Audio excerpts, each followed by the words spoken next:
гайхаад байгаа юм л да. Өмнө 2 тогтоол гарсан.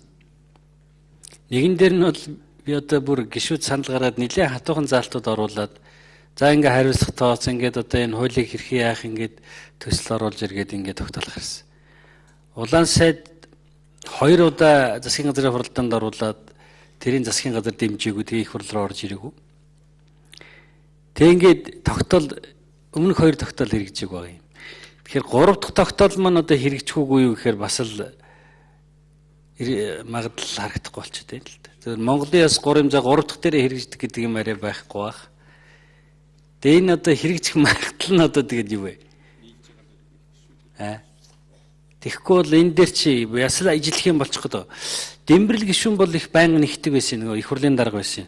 Энэ асуудлыг байнга орж ирэх хүрдэн л нэгдэг өөрөө санал гаргаж байгаа тэгээд тогтоол гаргуулж ирсэн байхгүй юу? Тэ нэг юм яваал байдгийн тусгай сангууд нь хуулиа зөрчил ийдгийн. Тэ энийг таслан зогсоохын тулд биш үү? Нэг шийдвэртэй арга хэмжээл авах хэрэгтэй болохоос биш. Яг өмнөхөө давтаад яваад байхаарч юу л болдол гэж би бодоод байна л да.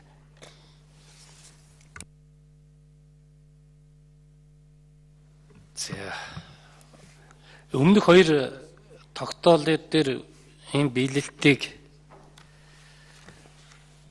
өнөөдөр хилцүүлье гэж уг нь ярьсан. Үнэхээр энэ хурлаат дарга шинээр томилогдсон.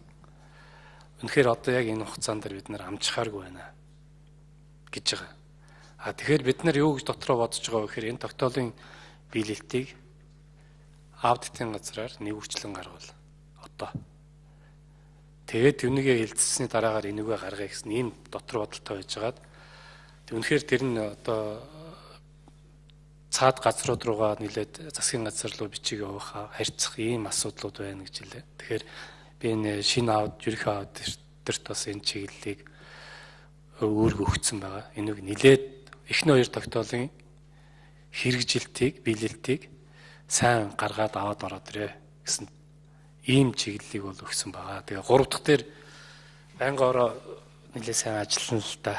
Нэлээд шахаж шаардъя гэсэн ийм л байр суурьтай байна.